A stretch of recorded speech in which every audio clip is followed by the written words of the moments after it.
সদ্গ্রন্থ পাঠ।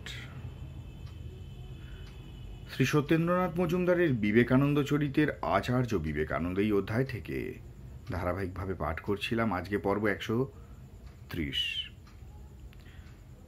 যখন হাতি বাজারের মধ্য দিয়ে চলিয়া যায় তখন হাজার কুকুর পিছু পিছু চিৎকার করিতে আরম্ভ করে, কিন্তু হাতি ফিরিয়াও চাহে না। সেইরূপ যখন সমাজে কোনো মহাপুরুষ আবির্ভূত হন তখন একদল সংসারী লোক ক্রমাগত তাহার বিরুদ্ধে চিৎকার করিতে থাকে। সহিষ্ণু কাঠিন্যে দুর্ভেদ্য প্রাসান প্রাচীরের মতো তাহার সুদৃঢ় ব্যক্তি স্বাতন্ত্র্য সর্বদা সকল অবস্থায় মস্তক উন্নত করিয়া থাকিত। তাহার ত্যাগভূত মহিমা একান্ত অপরিচিত ব্যক্তির স্থূল দৃষ্টিতেও অনাড়ম্বরে প্রতিভাত হইত। কাজেই জনসাধারণ ওই সমস্ত কল্পিত নিন্দায় সহসা বিশ্বাস করিতে পারিল না, বরং উহার দ্বারা বিপরীত ফলই ফলিল। অনেকেই বিবেকানন্দের চরিত্র ঘনিষ্ঠভাবে পরীক্ষা করিতে গিয়া তাহার বন্ধু হইয়া পড়িলেন। তবু আচার্যদেবের চরিত্রের আর একটা দিক ছিল যাহা অপূর্ব ও মনোহর। অন্যায়ভাবে উৎপীড়িত নিন্দিত হইয়াও তাহার জিহ্বা ভ্রমেও কখনো কাহার উপর অভিশাপ বর্ষণ করে নাই। যদি দৈবাৎ কেহ তাহাকে গালি দিত তখন গম্ভীরভাবে শিব শিব বলিতে বলিতে তাহার বদনমণ্ডল স্নিগ্ধ গাম্ভীর্যে উদ্ভাসিত হইয়া উঠিত।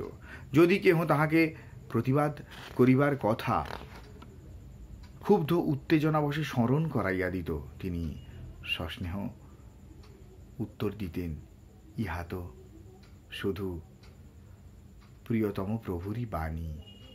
যেদিন শিকাগো ধর্ম মহাসভায় আচার্যদেবের অদ্ভুত সাফল্যের বার্তা ভারতবর্ষের নগরে নগরে আলোচিত হইতে লাগিল, সেদিন হইতে ভারতের ইতিহাসের এক গৌরবময় অধ্যায়ের সূচনা হইল। হিমালয় হইতে কুমারিকা পর্যন্ত শিক্ষিত ভারতবাসী এই অপরিচিত বীর সন্ন্যাসীর কার্যাবলীর বিবরণ কৌতূহল মিশ্রিত আগ্রহের সহিত শ্রবণ করিতে লাগিলেন। রাম নাদাধীপ, রাজা ভাস্কর বর্মা সেতুপতি ও ক্ষেত্রীর রাজা বাহাদুর রাজ শিষ্যদ্বয় প্রকাশ্য দরবারে আড়ম্বরের সহিত প্রজাবৃন্দকে আহ্বান করিয়া ভারতবাসীর মুখোজ্জ্বলকারী শ্রীগুরুর কার্যাবলীর প্রশংসা করিলেন এবং শিকাগো ধর্ম মহাসভায় তিনি যে হিন্দু ধর্মের শ্রেষ্ঠতা প্রতিপাদন করিতে সমর্থ হইয়াছেন তজ্জন্য তাহাকে ধন্যবাদ দিয়া পত্র লিখিলেন। মাদ্রাজের রাজা স্যার রামস্বামী উদলিয়ার ও দেওয়ান বাহাদুর স্যার সুব্রমণিয়া আয়ার পরে ভারতবাসীর প্রতি ব্রিটিশ সরকারের অন্যায় ব্যবহারের প্রতিবাদ স্বরূপ স্যার উপাধি পরিত্যাগ করিয়াছিলেন। স্যার সুব্রমণিয়া আয়ারের নেতৃত্বে এক মহতী সভা আহুত হইল।